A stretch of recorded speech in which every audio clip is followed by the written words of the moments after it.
Assalamualaikum warahmatullahi wabarakatuh. Halo anak-anak semua, apa kabar hari ini? Semua sehat kan? Alhamdulillah. Kali ini kita akan belajar tema 2, subtema 1, pembelajaran 1. Yuk kita mulai belajarnya. Coba perhatikan bacaan berikut ini. Dayu dan ikan hias. Dayu memelihara banyak ikan hias berjenis ikan mas koki. Ikan-ikan hias itu dipelihara dalam sebuah akuarium. Setiap hari, Dayu memberi makan ikan-ikannya. Dayu juga rutin membersihkan akuarium, lalu mengganti airnya dengan air bersih. Kegiatan itu ia lakukan seminggu sekali. Dayu senang melihat ikan-ikan di dalam akuarium berenang ke sana kemari. Dayu memperhatikan saat mulut ikan-ikan itu terbuka dan menutup. Seolah-olah ikan-ikan itu selalu menelan air. Dayu bertanya-tanya, apa yang dilakukan ikan-ikan itu? Dari bacaan Dayu dan ikan hias ini, banyak sekali kalimat tanya yang bisa kita ajukan. Dari bacaan ini, untuk membuat kalimat tanya, kita perlu kata tanya. Ini adalah beberapa kata tanya yang bisa kita gunakan dalam membuat kalimat tanya, yaitu apa, di mana, kapan, siapa, mengapa, dan bagaimana. Kata tanya ini bisa kita singkat dengan adik Simba. Apa, di mana, kapan, siapa, mengapa, dan bagaimana. Setelah membaca bacaan tersebut, coba ajukan beberapa pertanyaan dengan menggunakan kata tanya tadi. Sekarang coba kita buat peta pikiran dari cerita Dayu tersebut. Apa nama jenis ikan hias yang dipiara? Tadi di dalam bacaan Dayu dan ikan hias, kita tahu bahwa ikan yang dipelihara oleh Dayu adalah ikan mas koki. Jadi jawaban dari pertanyaan ini, ikan hias yang dipiara oleh Dayu adalah ikan mas koki. Berikutnya, di mana ikan hias itu dipiara? Tadi di dalam bacaan, Dayu memelihara ikannya di dalam akuarium. Jadi, jawaban dari kalimat tanya ini, ikan hias itu dipiara di dalam akuarium. Kapan akuarium dibersihkan? Menurut bacaan tadi, akuarium dibersihkan seminggu sekali. Apa yang diperhatikan Dayu saat melihat ikan-ikan hiasnya? Yang diperhatikan Dayu saat melihat ikan-ikan hiasnya, yaitu mulut-mulut ikan yang terbuka dan menutup, seperti menelan air. Kapan ikan hias itu diberi makan? Ikan hias itu diberi makan setiap hari. Dan berikutnya, sekarang mari kita pelajari tentang pernapasan pada hewan. Seperti manusia, hewan juga bernapas untuk mengambil oksigen dan membuang karbon dioksida. Namun, sistem pernafasan pada hewan berbeda dari manusia. Bahkan, sistem pernafasan pada hewan pun berbeda-beda sesuai jenisnya. Berikut sistem pernafasan pada beberapa jenis hewan. Alat dan sistem pernafasan pada cacing tanah atau vermes. Cacing tidak memiliki alat pernafasan khusus. Cacing bernapas melalui permukaan kulit. Kulit cacing selalu basah dan berlendir untuk memudahkan penyerapan oksigen dari udara. Oleh karena itu, cacing menyukai tempat lembab untuk menjaga supaya kulit tubuhnya selalu basah dan berlendir. Di bawah permukaan kulit cacing yang tipis, terdapat pembuluh udara. Saat udara masuk melalui kulit, oksigen diikat oleh darah. Selaput bening dan tipis yang menutup tubuh cacing disebut kutikula.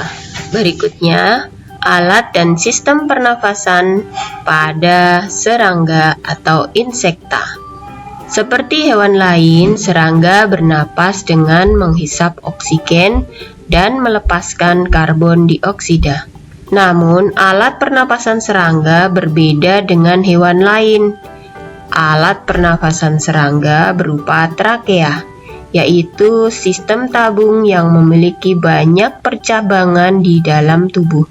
Percabangan trakea disebut trakeola. Trakea mengedarkan oksigen langsung ke semua sel tubuh dan organ serta menyerap karbon dioksida dari semua sel tubuh untuk dibuang. Udara memasuki trakea melalui pori-pori kecil di permukaan tubuh serangga yang disebut spirakel. Selanjutnya, udara beredar melalui pembuluh udara kecil. Sel-sel tubuh mengambil oksigen langsung dari pembuluh udara kecil itu. Karbon dioksida dari sel akan mengalir ke trakeola, lalu dibuang melalui lubang spirakel. Berikutnya, alat dan sistem pernapasan pada ikan atau Pisces. Ikan bernapas dengan organ khusus mirip saringan yang disebut insang. Insang berbentuk lembaran tipis, berwarna merah muda, dan selalu lembab. Insang terdapat tepat di belakang rongga mulut pada kedua sisi kepala ikan. Biasanya, insang dilindungi oleh selaput atau rangka yang disebut tutup insang atau operculum. Di balik tutup insang ini terdapat 4 deret insang yang saling tumpang tindih. Pada insang terdapat pembuluh darah halus. Pembuluh darah itu dapat menyerap oksigen yang terkandung dalam air dan melepaskan karbon dioksida dari darah.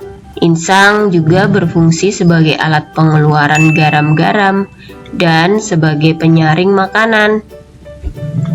Untuk memperoleh cukup oksigen, mulut ikan dan insang bekerja bersama-sama seperti pompa isap air. Pertama-tama, tutup insang menutup secara bersamaan. Secara bersamaan, mulut terbuka dan dinding mulut mengembang. Saat itulah air terhisap masuk. Kedua rongga mulut menyempit dan mulut menutup. Secara bersamaan, tutup insang terbuka. Akibatnya, air keluar dari mulut dan melewati insang.